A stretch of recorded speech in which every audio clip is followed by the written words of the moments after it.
Um, Welcome to our webinar today. This is the Job Hunt 101, a guide to landing your next job or internship webinar, sponsored by Kappa Kappa Gamma. And our presenter this evening is Megan McGuire. Go ahead, Megan, whenever you're ready. sure. Thanks so much, Sam. Hi, everyone. Like she said, my name's Megan McGuire. I was a Kappa at University of San Diego and graduated in 2007, Eta Gamma.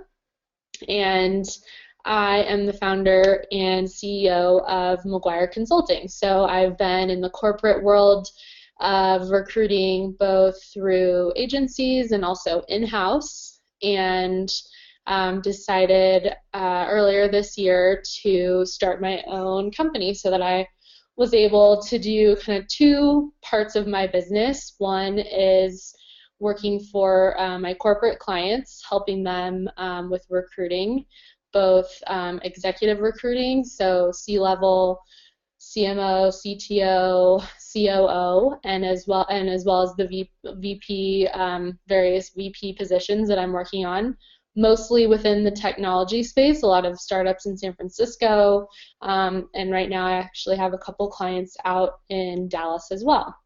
And then the other side of my business is helping individuals. So that's kind of where this presentation comes into play, where I help individuals with their resumes, editing them, spiffing them up to have better keywords, and helping them with interview preparation, negotiating their salary, you name it, any kind of career coaching. And I also help with LinkedIn profiles. We'll talk about that today, but LinkedIn is a really important tool, especially to people that are on a job hunt or internship hunt, but also just to keep up to date as your professional brand that's out there on the internet. So hopefully today that's helpful, and I'm always happy to help or answer questions afterwards. I'll have my contact information so you can look at that and shoot me an email or give me a call. I've helped a lot of Kappas recently, both at the collegiate level as well as all the way up into someone, gosh, that's probably early 60s. So I run the whole gamut and I'm happy to help, especially if it's a fellow Kappa. Okay, so let's get started. So agenda for today, just to give you an idea, we'll start off with some resume tips, then talk a little bit more about LinkedIn profiles, interview preparation, and some networking basics, and open it up for some Q&A, and I'll also provide my contact information. So let's start with some resume tips. In just a moment, I'll click on that link, which I think is really helpful and something that you guys could copy and paste and take a look at on your own as well once the webinar is over. But a couple of my personal pet peeves being in this business and seeing thousands and thousands of resumes over the years are these were my top 5. First, unprofessional or silly email account. Hello Kitty 411 at hotmail.com. Always brings a little bit of a giggle and also kind of ruins your credibility of looking professional. So I always suggest a simple Gmail, johnsmith@gmail.com, something that's simple and easy for people to remember and isn't going to conjure up any stereotypes before they even meet you or before they even read your resume, for that matter, because it's usually at the top. Next is misspelled words and poor grammar. This is a major bummer when this happens. Someone can be so smart and so accomplished, and there are misspelled words or poor use of grammar, and it just, again, ruins your credibility. It looks like you weren't serious about the resume and making sure that you were coming off in a professional manner. So have someone, anyone, your roommate, your friend, your mom, a professional like myself, look over your resume to make sure it's professional and there's no errors.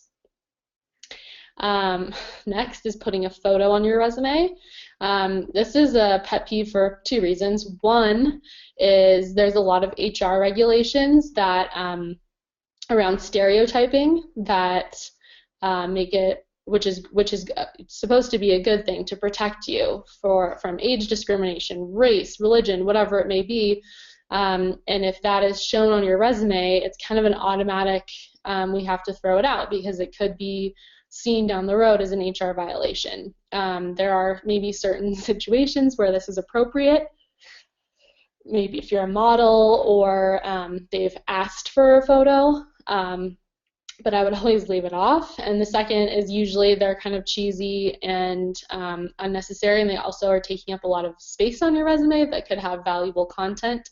So it makes you think that the person maybe didn't have the content, so they put the filler photo on there.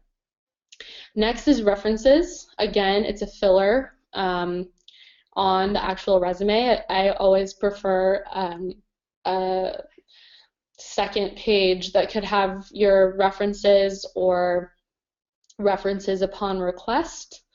Maybe you could put that at the very last line of your resume. And then the last thing is a second page. So this is a pet peeve because I typically, especially in the past, not so much now because I wish I had an assistant, but I don't at the moment. But in the past, I did have people helping me print out resumes for upcoming interviews, the day before, the morning of, and a lot of times those second pages got lost or got put with someone else's resume, and it was very confusing, and it didn't make me look good, and it also didn't help the candidate that I didn't have the information from their second page. So I would keep it to a page. So let's see if we can get this link to work here. Wonderful. Okay. So let's run through this. So again, kind of talks in the beginning, this is your foot in the door. Your resume is the first thing that helps you get the interview. Is a business experience platform designed to... sorry about that. Okay. So here's some tips. So secondary skills. Put the skills that you want to continue doing near the top or in your description or in the first few bullet points, so that you're highlighting those skills first versus the ones that you don't really enjoy doing right now, or think that you want to move on from because you've kind of paid your dues in certain skills. There's always going to be skills people don't enjoy doing, and that's just the nature of working, but you get my point to put the ones that you really want to focus on near the top. Next is high school jobs. I would remove those. Again, here they say the only exception is if you just graduated, only graduated from high school and weren't in college, which is not the case because if you're a Kappa, you're in college. We already talked about the unprofessional or silly email account, just a simple, this one is funny, gnarly dude 56, oh my gosh. I would always just recommend a simple Gmail, as simple as you can make it. Misspelled words and poor grammar, another one that we talked about. Proofread, anyone, and anyone you can find, and I would suggest asking a couple different people. So superfluous things, hobbies, fun facts about you, I think are, like they said, best left for interview because then it's something fun and new that you're able to talk to the interviewer about versus listing them on there. It is also a little bit of a space filler, so I would say leave it to your professional skills within that document. Old school resume formatting. I'm kind of on the fence on this one. So finding a new exciting look. This could kind of bite you in the butt down the road. I wouldn't go too crazy. I don't mind a traditional format. So I don't know, I guess this would be something to shoot me an email about or, ask someone in your career center on your campus, but keep the formatting concise and relatively simple and clean, easy to read. Exceptions to that would be if you were going into graphic design or something that you wanted to showcase some graphic skills. The objective section. instead of describing what you're searching for, having the objective be, why you are going to be so great or such a great addition for their team or their company. So I think one of the common things I see is, junior marketing major looking for an internship in the industry. Very like, of course you're a junior and you're looking for an internship. Obvious things like that, instead of highlighting something, exciting that's going to show your value. And that really helps catch their attention, since usually the objective is at the very top of the page. Personal information. Again, this kind of goes along with the the picture. The picture that I had talked about before, and it looks like we're about to talk about again, but things that have your ethnicity, your birth date, anything that someone could judge you on that could be an HR violation, leave it off. Same thing goes with the photo. This is not the case for LinkedIn, though, which we will talk about in a minute, but no photo on your resume. Avoiding gaps in your work experience. So, I don't know, everyone's going to have some gaps at some point. So I would say, like they're mentioning here, to have volunteer work or any sort of, whether it's volunteer work or an apprenticeship or anything, showing that you were still proactive during that time where you were not employed. Home number, I don't know, like this says, I don't know if anyone still has a home number, but cell number is the best way and the best number to use, since that's usually how they're going to be calling you. References, we talked about this, it's a filler. I would just have a second page if you wanted to, already prepared with a few references that you've already spoken to that have agreed to be a reference for you, but not necessary to put it on your resume. The second page, which we already talked about, this is you need to be as concise as you can here. On LinkedIn, you have the opportunity to have a little bit more space, but you want this resume to be concise and easy for someone to read and and for a recruiter or whoever, hiring manager, whoever may be looking at it, to make the decision, okay, I want to bring this person in for an interview.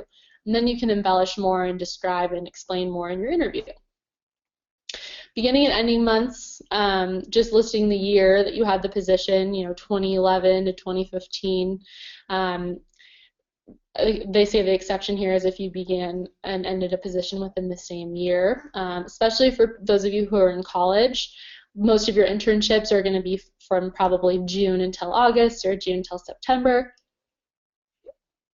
I think that's totally fine. I think obviously that's the truth, so we don't want to embellish anything. But for those of you who are more senior, who have been in a position for longer, I would just keep the years that you were employed there. The word resume, don't title it resume like it says here. Ugh, it's just a filler and silly. You should have your name at the top, not the word resume. All right. I think this goes almost again on my pet peeve list. Most of these are on my pet peeve list, but paragraphs are harder to read and bullet points are easier to read. So you want to make this easy on the recruiter, something that their eye can easily scan over and see some keywords and save the meatier content for the interview and make it easy on the recruiter. Oops. Salary figures, past and present. Like it says here, if you could be selling yourself short if you said it, and they maybe want to offer you more money, and if you say how much you want to make, then they may say, oh my gosh, we can't afford this person, and ruining your chances of getting an interview. Generic job titles. I don't know, I'm kind of on the fence of this one. I don't think you should embellish job titles, but sometimes it is hard to, if there's something that's very, very specific to your company that wouldn't make sense to someone else, you can alter that. Duties and responsibilities. I would say refrain from a list of duties, and focus on accomplishments and challenges and things that set you apart of why you are such a great candidate and why they should interview you. Age identifiers, they say, you know, listing your graduation date. I don't know. I don't necessarily agree with this because your graduation date isn't really a secret. But if you didn't feel comfortable putting it on there, you can always say, you know, University of Washington, you know, graduate, or word it however you feel most comfortable with. But I don't know. I'm not 100% on board with keeping that off, but it's completely up to you. Again, it goes back to the age discrimination problem. So hopefully that was helpful. And again, you can go back to this and refer to it later. Okay. Next up is LinkedIn. So these are some ways to help your profile not only stand out, but set you apart from other people that you're competing against, and really, more so than stand out, build your brand online. Because this is basically a living document of your resume with even more content. You can add so much more to it, and it's a way for you to showcase your accomplishments as well. So, profile photo. So this is different. Now you may feel like I'm being a hypocrite here, but profile photo on your LinkedIn is extremely important. You're 14 times more likely to be viewed with a profile photo. So this is if you're really proud of that photo, this is the place to put it and not on your resume. A headline, writing a simple conversational headline. I think that helps recruiters look for you, and also just keeps your profile looking clean. Summary, make sure your summary is more than 40 words. I don't know what the max would be, but don't make it too lengthy. But again, this is a chance to really spill out your guts on everything that you feel would be important, because the summary again is going to be at the top part of your profile. Visuals. This is a cool part of LinkedIn. You can add pictures, videos, SlideShare.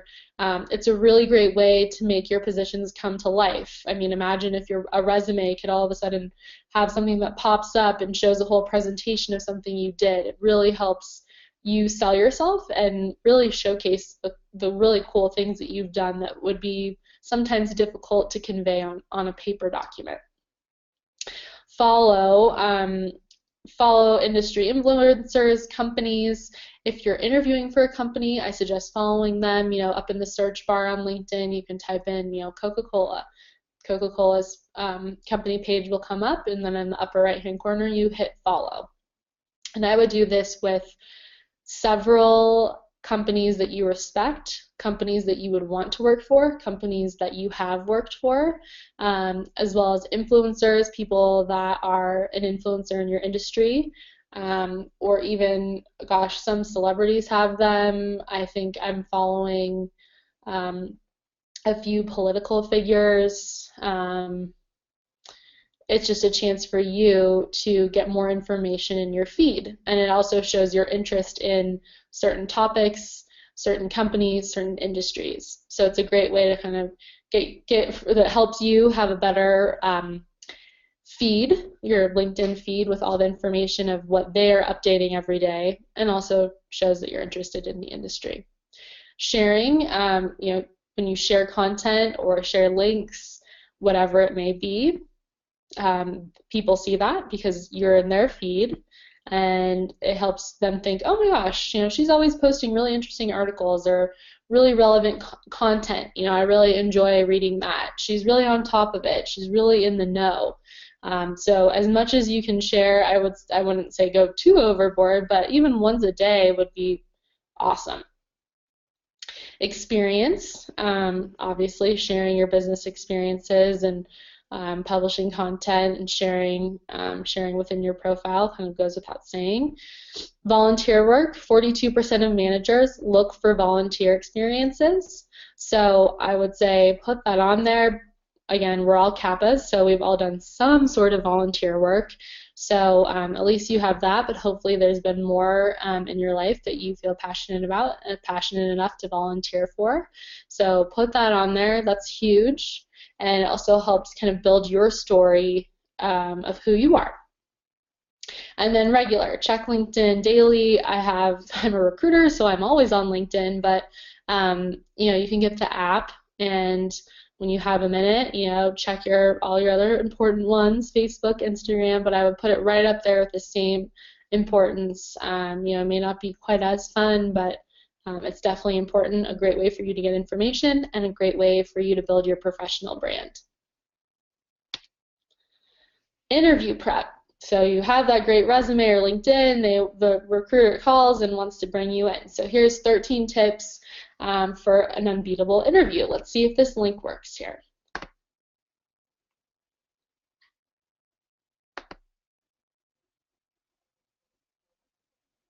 Okay.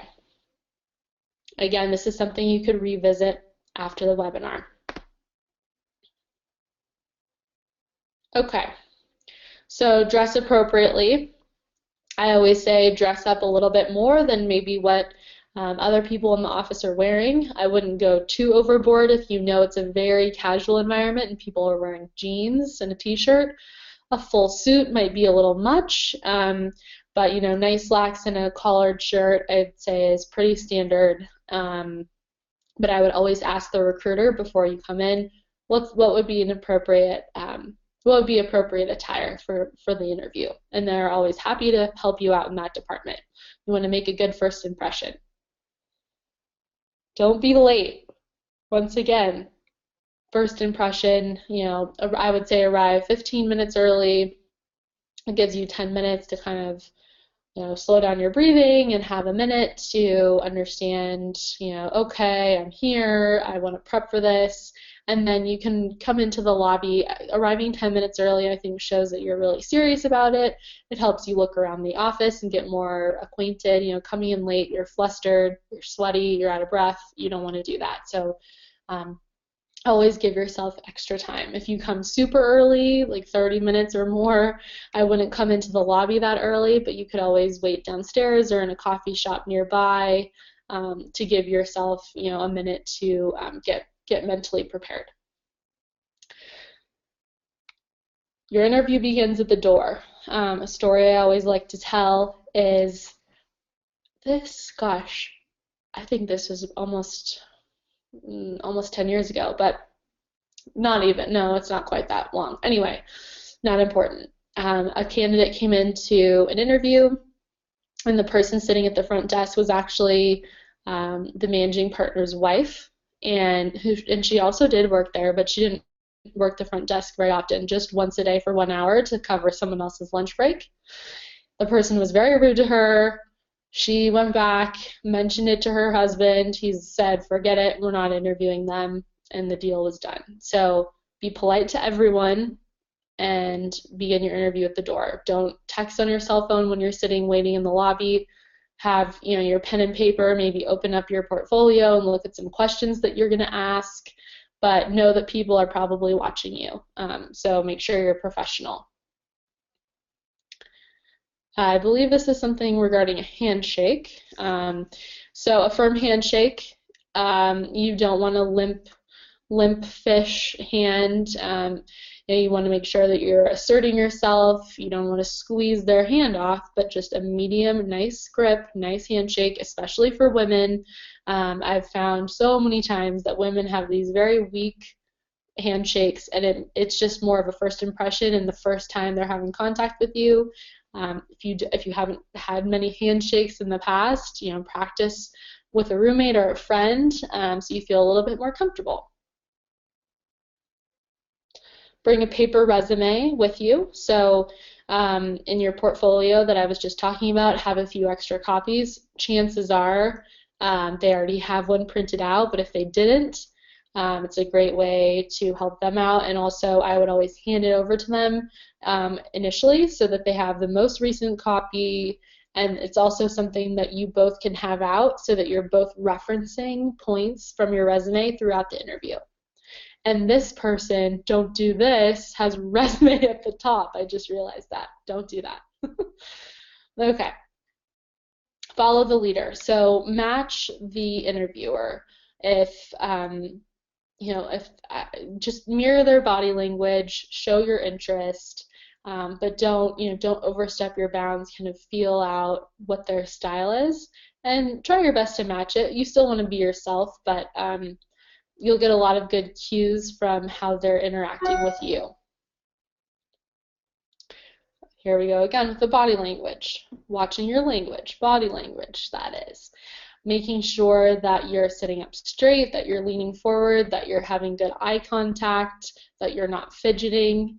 Having that paper resume with you to kind of be holding and referencing helps you do something with your hands so that you're not a crazy person and having crazy hand gestures that are distracting. So just be aware of it, and again, coming a little early will help you get a little bit more in the mindset, slow it down, and help you have a more effective interview. Listen, this is another one. You're in an interview, you are talking a mile a minute, you're wanting to get as much information out to them, but a really important part, just as much as it is talking, is listening. Understanding what their feedback is. What are they, when you're asking them questions, listening and taking notes on their answers, making sure that you have a good ratio of not talking 100% of the time. No knee-jerk responses to questions. This is a good one. Let's see. I think most people are nervous and they immediately blurt something out. So even repeating the question, if they're asking, what's your greatest weakness or what's your biggest accomplishment, and you kind of blurt something out. You can always, a great trick to overcoming blurting something out is to repeat the question. Oh, my greatest accomplishment is actually, and it gives you a few more seconds and allows you to take just a couple more minutes to think about how you want to answer. Stick to your main selling points. Again, before you go in, kind of reviewing 3 or 4 really top bullet points, maybe from your resume, or things that you want to make sure, okay, when I leave the interview, I want to make sure that they know these 3 things about me. So having those written down and sticking to those, try not to get too sidetracked. It's easy to kind of lose track of what your path is that you're trying to go down and start talking about a million things, and it makes you look a little bit sporadic and unprepared. So review over those points and know what your goal is of what you want them to know about you. Preparing final questions. This is huge. Always have questions prepared. There's nothing worse as a recruiter, asking what questions they have, and they're like, nope, I'm good. What? How is it possible that you don't have any questions?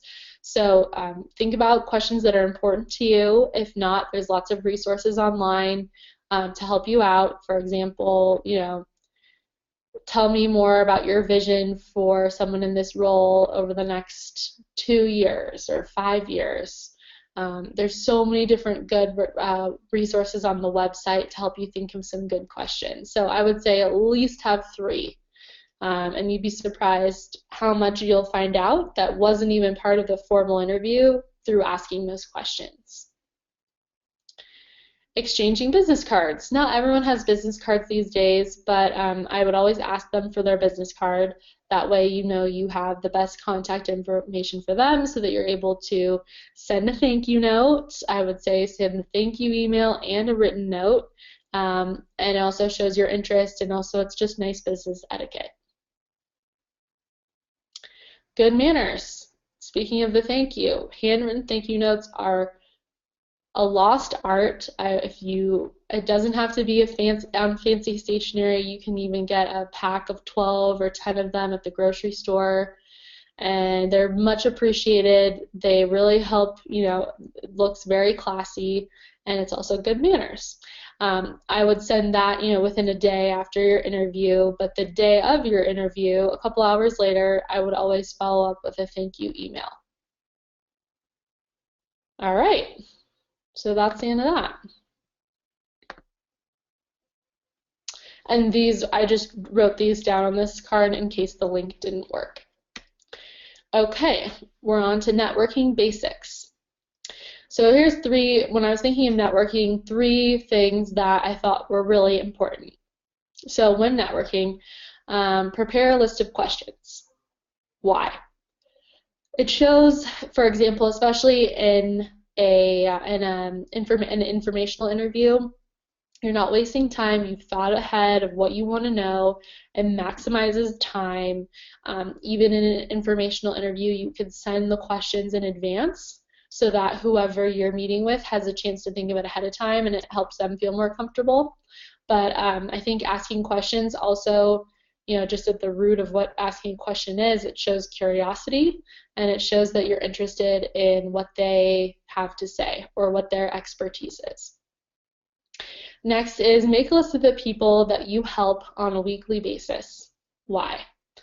Networking, no one wants to be networking with someone who's just taking. You want to make sure that you're returning the favor and that you're helping people and, paying it forward, so to speak. So keeping a list of people that you've helped is a great way for some accountability, as well as also keeping a list of people that have helped you. It's a great way to kind of start building your network, and I would just start a spreadsheet with both the people you're helping and the people that you're getting help from. Let's see, the last one, follow-up. I guess we already touched on this a second ago, but why is this important? Most people don't do it. It's always shocking, but most people don't do it. It's good manners. It is showing that you're professional, that you're serious about the interaction you had, whether it was at a business networking dinner, whether it was at an interview, whatever it may be. Following up is so critical and really sets you apart and really sets the tone for the relationship that you're going to have with that person. And that is it. So let me know what your questions are. Really, you can ask anything. Again, I have worked with people from, gosh, freshman year all the way recently to someone that's in their early 60s. And this is my contact information. So I will leave that and hand it over to Sam. Oh, before I forget too, I have a 75% off discount for any CAPAs that mention this webinar. It's a pretty big discount from what I charge a lot of my clients, so $99 for resume or LinkedIn assistance. I am happy to help with either one or both would still be for that price. So always looking to help with CAPA and build our professional brand out there in the workplace.